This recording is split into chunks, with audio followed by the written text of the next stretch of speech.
Good evening, it's Forrest Wayne Knox, your guide to where the shadows hide the scariest stories. In a world undone, where the dead walk and the living cling to fleeting hope, a new tale of survival begins. This is the first chapter of an ongoing series, where every step is a gamble and every choice carries the weight of life or death.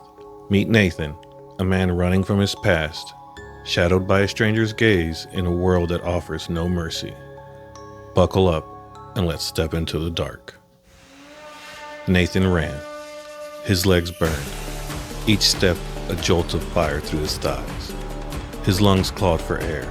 He didn't stop. The slow-moving dead shuffled behind him, their rotting hands clawing at the air, their moans echoing through the empty streets. He didn't dare look back for too long. Staring at them never helped. It only reminded him of how close they were and how little time he had. His boots pounded the cracked pavement, kicking up brittle leaves. As he sprinted past an abandoned minivan, its windows smashed and tires flat, his eyes flicked up, just for a second, to the house across the street. A two-story home, its paint peeling, the front door boarded shut. In the attic, a face stared back. A woman, wide-eyed, her jet-black hair framing a pale, desperate face. Her palms pressed against the glass, her mouth moving in silent pleas. She wore a bright teal hoodie, its vibrant color jarring against the gray world. Something about it tugged at Nathan's memory. A friend, maybe his sister, had worn one like it. But who? Nathan's foot caught on a curb, and he stumbled, his heart lurching. "Keep moving, idiot." He wanted to stop, to help her, but the dead were too close. "You can't save everyone," he thought, the words bitter in his mind. She was trapped, just like him. He forced himself forward, shoving her image away. Survival was all that mattered now, one desperate moment at a time. Ahead, the houses stood silent, their fences mostly intact. If he could reach one, find cover, he might have a chance. Then he saw it, a house with a sturdy wooden fence and a small shed in the backyard, half hidden by overgrowth, a faint hope flickering in his chest. Nathan didn't hesitate. He yanked his backpack off his shoulders, the straps slick with sweat. His heart thundered as he approached the fence, his boots crunching on the dead leaves. With a grunt, he swung his arm and hurled the backpack over. It landed with a soft thud on the other side. He was already moving. His hands hit the rough wood, splinters biting into his palms. He hoisted himself up, muscles straining, and threw one leg over. The groan of the dead grew louder behind him, a relentless tide. He swung his other leg across and dropped to the ground, landing hard on his knees. Pain flared, but he scrambled up, snatching his backpack. Nathan sprinted towards the house, the dry grass crunching beneath his boots. The back door loomed ahead, its paint chipped, its handle tarnished. He slammed into it, shoulder first, and the door burst open with a splintering crack. He stumbled inside, slamming it shut behind him. The groans of the dead were muffled now, but still too close. The house was dark, heavy curtains blocking most of the light. Thin beams of sunlight slipped through the cracks, illuminating dust motes that floated lazily in the air. Nathan leaned against the door, his chest heaving. "I'm gonna die here, aren't I?" The thought came unbidden, cold and sharp. He pushed it down, his hands trembling as he gripped the door frame. He couldn't stay long. The dead always found a way in. He checked his backpack, fingers fumbling at the zipper. Not much left. A half-empty water bottle, a protein bar, a hammer, a machete. It wasn't enough, but it was all he had. "Keep moving," he told himself, though his body screamed for rest. Nathan moved through the house, his boots whispering on the creaky wooden floor. The living room was a wreck, overturned furniture, shattered glass, and dried blood streaks across the wall like a grim painting. The newspaper on the coffee table, dated 6 months ago, screamed headlines about containment failures and mandatory evacuations. Nathan avoided the darker stains on the carpet, his stomach twisting at the thought of what happened here. The kitchen was next. He opened the cabinets as quietly as he could, wincing at each faint squeak. Empty. All of them. He cursed under his breath, the sound swallowed by the silence.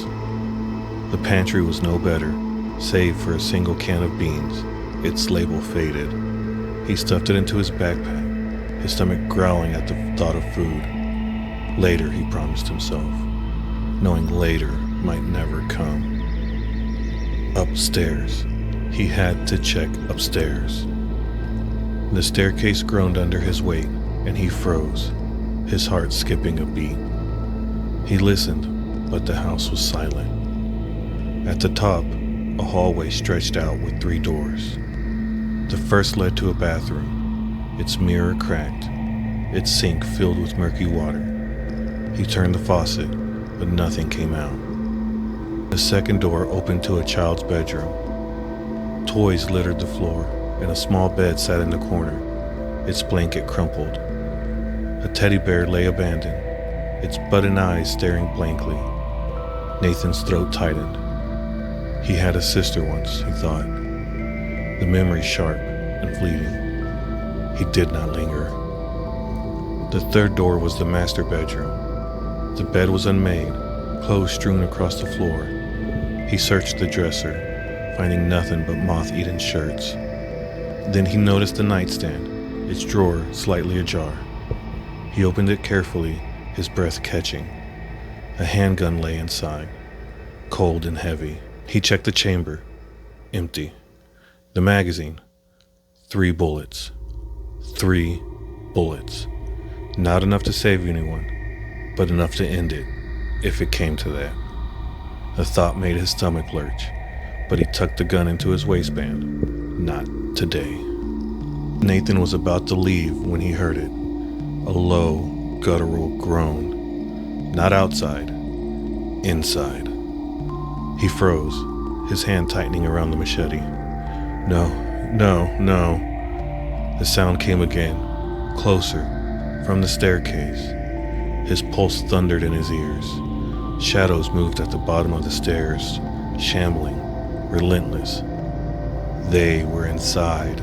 He backed into the bedroom, closing the door as quietly as he could. His hands shook as he pressed his ear to the wood. The groans grew louder, joined by the shuffling of dead feet. They were coming up. How did they get in? His mind raced, replaying every step. The back door. He hadn't checked if it locked. He couldn't fight them all. There were too many. His eyes darted to the window, his only way out. He slid it open, wincing at the faint creak. The groans were at the door now, fist pounding against the wood. He swung one leg over the sill, then the other, and slid down the sloped roof, landing in the backyard with a soft thud. The dead were still inside, but they'd find him soon. Nathan sprinted towards the shed, his eyes scanning the yard. The fence was too far. He didn't have time to climb it. The shed door swayed in the breeze, slightly ajar. He yanked it open and ducked inside, slamming it shut. The latch held, but it wouldn't for long. He pressed his back against the wall, his chest heaving. The shed was small, cramped with gardening tools and dusty boxes. Nathan grabbed a shovel and wedged it under the door handle, praying it would buy him time. Then he crouched in the corner, machete and hammer at the ready, and waited. Silence, except for his own gasping breath. The groans started slowly, 1, then 2, then more. Nathan sat in the darkness, his back against the rough wooden wall, and listened. The dead shuffled outside, their feet scraping through the dry grass. Every so often, something bumped against the shed, a dull, hollow thud that made his heart jump. The air was thick, heavy with the musty smell of damp wood and rust. Sweat dripped down his back, his throat parched. No one's coming, he thought, the realization heavy. It's just me. As the sun climbed higher, the groans grew louder. They knew he was here. Nathan's fingers tightened around the machete. I can't stay here. But the thought of facing them, of swinging his blade until his arms gave out, made his stomach churn. He wasn't a hero. He was just a man, scared and tired, pretending he could outrun death. Darkness fell. The world outside grew quieter. The distant gunfire Nathan had heard earlier was gone. The sirens had stopped long ago. The silence was worse somehow. It felt final. Nathan reached into his pack, his fingers brushing the water bottle. It felt so light. He twisted off the cap and tilted it back, swallowing the last warm mouthful. His hand grazed the can of beans, its weight a cruel tease. Find a can opener, he thought, then grimaced. Why grab a can when you can't even open it? Genius. The question stung, a reminder of how unprepared he was for this world. His stomach growled a hollow ache. He tore open the protein bar wrapper with his teeth, the faint chocolate and peanut butter flavor, a fleeting comfort. He chewed slowly, savoring every bite, knowing it might be his last. He closed his eyes, leaning his head against the wall. The moans of the dead filled the night, a relentless chorus. How did it come to this? He thought of the woman in the attic, her desperate face. Had she given up? Or was she still fighting, like him? The teal hoodie nagged at him, a memory he couldn't grasp. Someone he'd known had worn one like it. His sister, maybe? A friend? The thought slipped away, lost in exhaustion. At some point, sleep took him, heavy and dreamless. He woke up to the faint glow of morning light seeping through the cracks in the shed's roof. Thin beams cut through the darkness, illuminating dust that drifted lazily in the air. His stomach ached, his mouth dry as sand. No more waiting. A heavy thump hit the shed side, then another. The dead were still there, more now, their groans rising like a tide. Nathan closed his eyes, trying to steady his breathing. He couldn't fight them all, not here, but giving up wasn't an option, not yet. He climbed onto the workbench, his hands trembling as he pressed them against the splintered wood above. He swung the hammer, prying at the roof. The boards groaned, then gave way, revealing a sliver of pale sky. He tore at the gap, splinters biting into his palm until it was wide enough to squeeze through. He pulled himself up, emerging into the cool dawn air. The sight below stole his breath. The yard was a writhing mass of the dead, their rotting faces turned upward, hollow eyes fixed on him. Their groans rose in a chilling chorus. Beyond the yard, the neighborhood stretched out, a graveyard of abandoned lives. A faded evacuation notice fluttered on a telephone pole, its edges torn. A plume of smoke curled in the distance. Another fire, another fallen stronghold. The world was unraveling, and Nathan was just a thread, clinging to survival. He gripped his machete and hammer, his knuckles white. Run. Just run. His eyes flipped to the house across the street, to the attic where he'd seen her. The woman, her face lingered in his mind, her teal hoodie a beacon. I left her behind. Guilt twisted in his chest, sharp and unwelcome. No time for heroes, he told himself, but the words felt hollow. The dead pounded against the shed, the structure shuddering. Nathan took a deep breath, the cold air burning his lungs, and jumped. He landed hard, his boots crunching on the dry grass. Pain shot through his knees, but he stumbled forward, swinging the machete in a wide arc.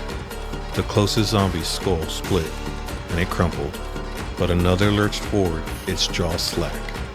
He brought the hammer down, the impact jarring his arm. The yard was a sea of rotting hands and snapping teeth. I'm not gonna make it, he thought, panic clawing at his chest. But his body moved anyways, muscle memory overriding fear. He sprinted for the fence, slipping his backpack off in stride. He heaved it over the wooden boards, the bag landing with a soft thud. Exhaustion dragged at his limbs. Too little food, too little sleep, but he couldn't stop. He leaped at the fence, his boots scraping against the rough planks. His fingers clawed for purchase, splinters digging into his skin. For a terrifying moment, he thought he'd fall back into the horde. Then, with a desperate heave, he swung one leg over and tumbled to the other side, landing hard on the cracked pavement. His ribs throbbed, each breath a knife in his side. He scrambled to his feet, snatching his backpack and slinging it over his shoulder. The groans of the dead echoed behind the fence, closer now. He scanned the street, his vision blurring with sweat. Empty cars lined the road, their windows smashed, doors ajar. A child's bicycle lay overturned in a driveway, its front wheel bent. Keep moving. Then a voice, soft but urgent. "Hey, over here!" Nathan's head snapped towards the sound. It was her, the woman from the attic, her jet black hair spilling over the bright teal hoodie, her face framed in the window across the street. Her eyes were wide, her hands waving frantically. She pointed downward, towards the garage, motioning to a side entrance, half hidden by overgrown bushes. Nathan's heart raced. A trap. He'd seen survivors turn on each other, driven mad by fear. But her face, there was something in it, something that reminded him of the person he used to be. The teal hoodie nagged at him again, a ghost of a memory. He didn't have time to think. The dead were spilling around the fence, their groans louder. Gasping for air, clutching his ribs, Nathan ran, and he refused to look back. Nathan's race for survival leads him to a stranger's door, her teal hoodie a spark of memory in a world of decay. What binds them, and what dangers lie ahead? This ongoing series holds the answers, but only for those brave enough to follow. This is Forrest Wayne Knox, signing off for now. Until next time, stay out of the shadows.